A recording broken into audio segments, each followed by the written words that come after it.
नमस्कार दोस्तों, आप सबका मेरे इस YouTube चैनल मंच डॉक्टर देवेंद्र सेहरा शो पर स्वागत है।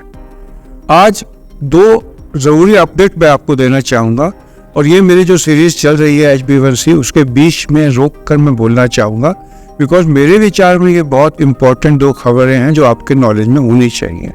एक तो आज की सुबह की खबर है जो न्यूज़पेपर्स में आई है, टाइम्स ऑफ इंडिया में है, हिंदू अखबार में है, रिगार्डिंग गुजरात के स्टेट मिनिस्टर जो हैं, जो उन्होंने ये खबर दी है कि गुजरात में पिछले 6 महीने के अंदर 1000 से ज़्यादा यंग एडल्ट्स की, टू बी एग्जैक्ट 1052 लोगों की डेथ हुई है हार्ट अटैक से। और उनकी एज ग्रुप क्या थी, आप ध्यान से सुनना, 14 साल से लेकर 25 साल के बीच में। एटलीस्ट मैंने तो अपने क्लिनिकल लाइफ में जब मैं पेशेंट्स देखता हूँ इतनी यंग एज में इस तरह की स्टैटिस्टिक्स नहीं देखी। अगर ये सच है कि इतनी सारी डेथ्स हुई हैं इतनी यंग एज में और वो भी पिछले 6 महीने में, वो भी एक स्टेट में, तो इसके पीछे हम सबका जानना बहुत ज़रूरी है। और ये खबर ऐसे नहीं है कि सब तक एक न्यूज़ पहुंचाई जाए, ये खबर इनडायरेक्टली आई है कि गुजरात में जो टीचर्स हैं, जो कॉलेज टीचर्स हैं, उनको फर्स्ट एड मेजर में कार्डियोपल्मोनरी रिससिटेशन सिखाया जाए कि वो डील कर ले अगर कभी भी कोई इमरजेंसी आए।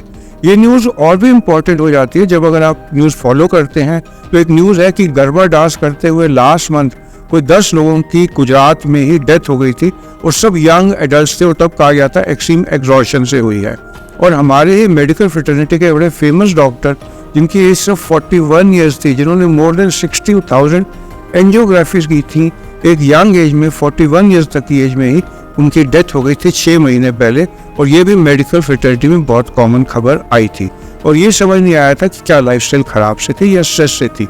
लेकिन अगर हम सबको लिंक करके देखें तो 41 ईयर्स की एज में एक कार्डियोलॉजिस्ट की डेथ, उसके बाद महीना पहले 10 लोगों की गरबा डांस करते हुए डेथ गुजरात में, और अब ये खबर कि वहाँ पर कार्डियोपल्मोनरी रिससिटेशन सिखाया जाएगा टीचर्स को क्योंकि इतनी कॉमन डेथ्स हो रही हैं वहाँ पर 1000+।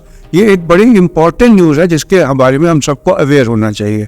अब ये तो अटकलबाजी हो गई कि ऐसा एक ही स्टेट में कैसा हो रहा है, क्योंकि हो सकता है ये कोविड से रिलेटेड हो। हम सबको पता है कोविड में थ्रोम्बोटिक स्टेट होती थी और जिन लोगों को कोविड हुआ पोस्ट कोविड, उनमें से कई लोगों की, जिनमें हमारे बड़े मशहूर टीवी एंकर रोहित सरदाना भी थे, जिनको बाद में हार्ट अटैक हुआ, और हमने बहुत पेशेंट्स को देखा है जिनको सडन हार्ट अटैक हुआ। तो क्या ये कोविड रिलेटेड है, क्या ये कोई वायरस आया है वहाँ जो ये कर रहा है?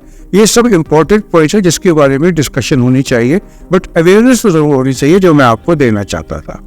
दूसरी खबर है जिसके बारे में मैं 2 वीडियो पहले लास्ट वीक बना चुका हूँ, वो है रिगार्डिंग चाइना में unexplained increase cases of pneumonia के। हम सबको पता है कि कोविड चाइना से शुरू हुआ था, कुछ कहते हैं ये म्यूटेटेड वायरस था जो बैट से आया था। लेकिन अभी क्या हुआ है, बीजिंग में और नॉर्थ ऑफ बीजिंग में 800 किलोमीटर के दायरे में बहुत सारे हॉस्पिटल है जो फुल हो चुके हैं बच्चों के साथ, जिनको अनएक्सप्लेन निमोनिया बहुत ज़्यादा है। ये कहा जा रहा है कि वो रेस्पिरेटरी सिंसेशन वायरस का निमोनिया है, कुछ कह रहे हैं वो माइक्रोप्लाज्मा निमोनिया है, कुछ कह रहे हैं कि कोई मिस्टीरियस इलनेस है जिसका अभी तक पता नहीं चला। लेकिन ये बात भी है कि उसके 2 दिन बाद ये खबर आई कि यूरोप में, नीदरलैंड्स में भी केसेस इस तरीके के देखे जा रहे हैं। अभी आज और कल में खबर आई है कि अमेरिका में, मैसाचुसेट्स में और ओहायो में भी unexplained increase incidence of pneumonia report किया गया है जब बच्चे हॉस्पिटल में एडमिट हो रहे हैं।